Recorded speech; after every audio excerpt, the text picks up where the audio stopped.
Свърши се за къде.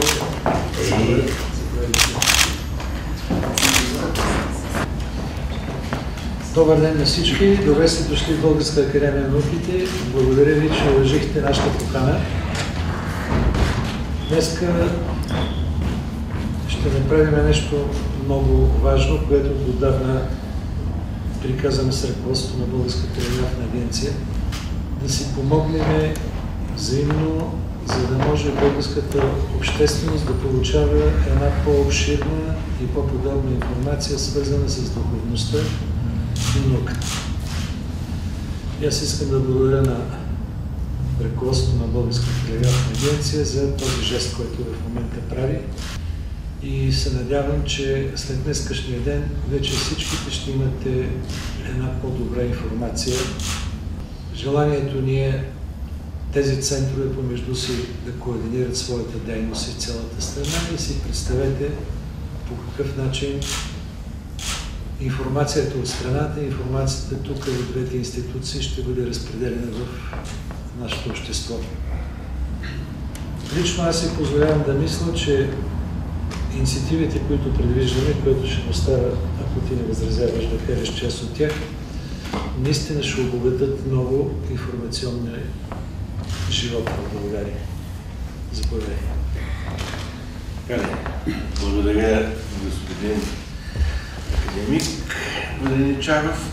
Първото нещо, което искам да кажа е, че всъщност днес ще се подпише споразумение между две от най-старите български институции. Едната, която през есента тази година ще навърши почтените 145 години, и другата, далеч по-младата, но в никакъв случай не толкова млада, Българска телеграфна агенция, която вече влезе в своята 117 годишнина. Това са две наистина големи български институции, институции на духа, институции на държавността, преминали през много перипетии и убеден съм, че имат своето изключително голямо място в историята на България, в новата история на България. Правим го малко по-официално, отколкото трябва, но пък нека да си припомним, че между нас не се е случвало до сега такова споразумение.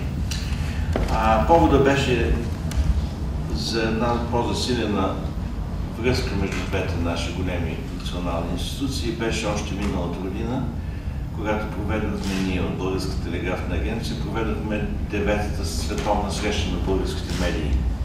Тогава едно много престижно ядро, една много представителна делегация на Българската академия на науките, в която влизаха известни български учени и личности, като председателя на БАН, като академик Антон Дончев, академик Карталов, Георги Марков, да не изреждам всичките, дойдоха и бяха почетни гости, членове и най-важното лектори на този наш голям журналистически форум.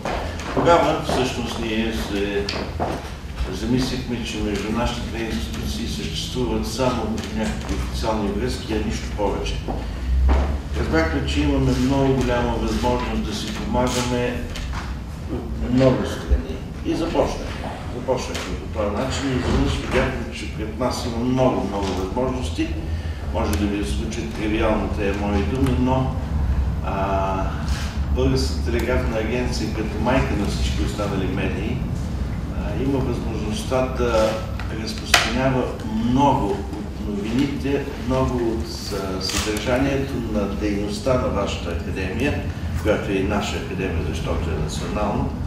Това, което ние ще подпишем днес е рамков договор, в него има по-малко конкретика, макар че много от нещата са пределно точни. Още от сега мога да кажа, че в навечерието на вашия празник ние ще сме готови с една изложба за историята на Българската академия на науките и фотоизложба.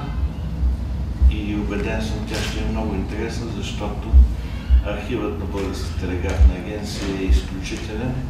В него има документи и фотографии, които, повярвайте ми, ще бъдат интересни и на вас, представителите на българската наука. Аз съм убеден, че днес правим нещо много хубаво. И тъй като с това искам да завърша, при нас е 24-часов цикъл, 365 дни, 1000 информация на ден, над 3000 снимки. Разбирате за каква продукция, за какво става дума. Ние нямаме нито времето, нито желанието да се занимаваме с празни неща, а всичко това, което го правим, има своя голям ефект. И аз съм убеден, че днес вие и ние поставяме основите на нещо, което до сега е съществувало по някакъв начин, но днес получава своята официалност. А когато за него има добросърдечие и приятелство, каквото категорично съществува между нас, много успеха е много. Аз благодаря ви.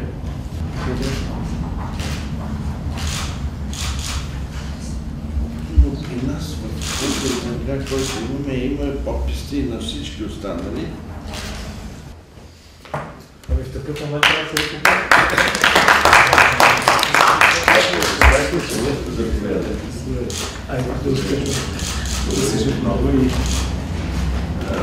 ще видите, че има голяма полза от това, което правим.